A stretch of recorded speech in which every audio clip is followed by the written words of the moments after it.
Thank you, Lucy, for those kind words. And thank you all for coming together today and hosting this important meeting here in Jordan. Your Majesty, Mr. President, distinguished guests. In more ways than one, we are a civilization on the edge. Every nation is on the brink of a future that none of us fully understands. Some see only doom and gloom as they peer into the abyss. Others are filled with excitement as they imagine what's waiting on the other side. But one thing is clear.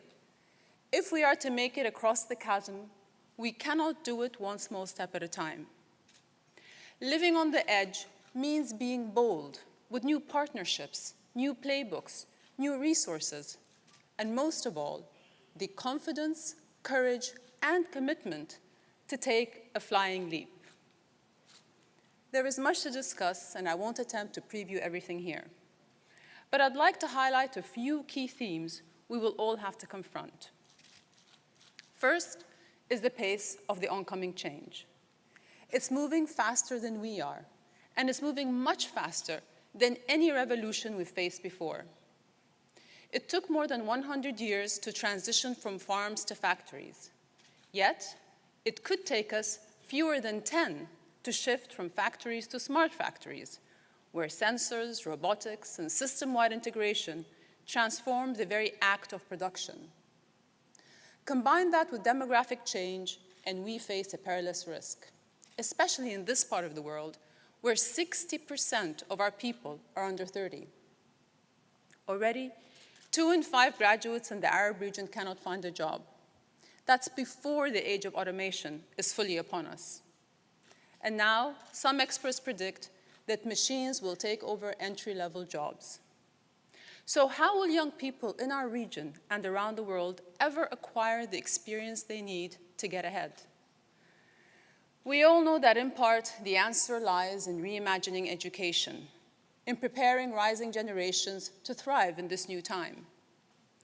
That means leveraging technology to give all people access to knowledge through tools like EBRD, which my foundation launched in 2014, and is now the largest online platform for learners in the Arab world. It means teaching our people not just how to pass exams, but how to be critical thinkers so they can adapt along with the times without ever having limits on their growth. And it means equipping them to excel in all the ways machines cannot, with creative intelligence and social intelligence that can never be reduced to bits and bytes. Because for all the changes that an automated future will hold, it provides also lots of opportunities. Machines and robots will supplement people, but they will not supplant us. Artificial intelligence stems from being able to digest massive quantities of data. But human beings have original ideas. We perceive without needing to be told. And even when AI is loaded with data, creativity is still a human gift. You may have seen last year how one studio invented an algorithm designed to imitate J.K. Rowling. It fed the program all 7 novels and got back a 3-page chapter in return, with the delightful, but not terribly marketable title, Harry Potter and the Portrait of what looked like a large pile of ash. There is hope for us yet.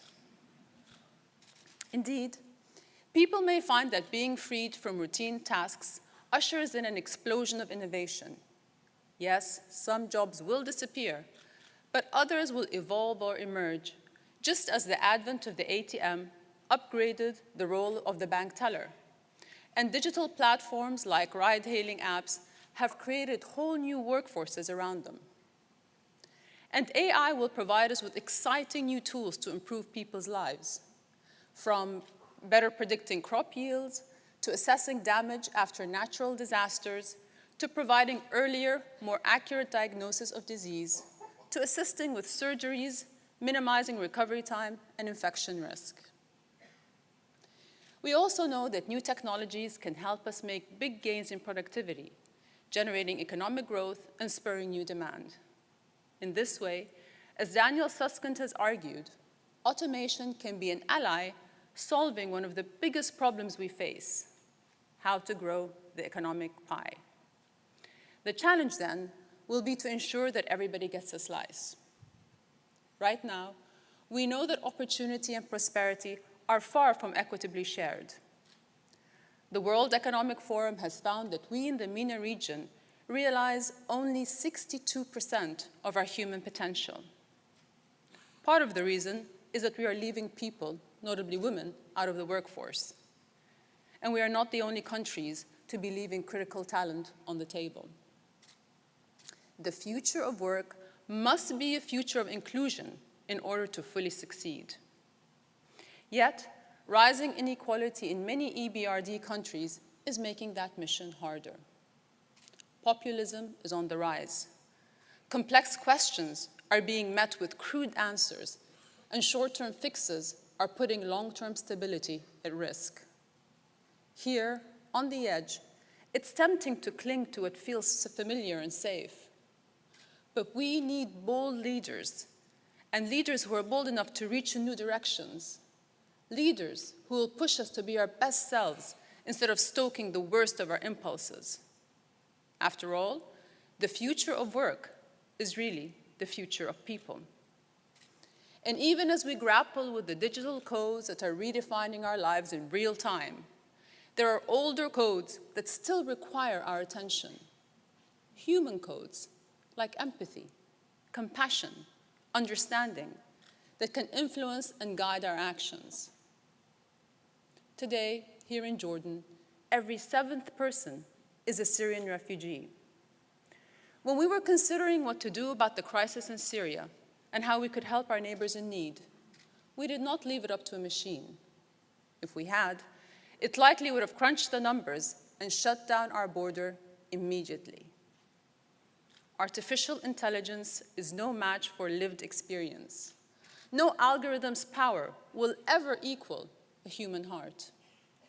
And I am convinced that if we attack our challenges with human imagination and compassion, the future workforce could be a better place for us all. It can be a future of more jobs, not less. A future of more equality, not less.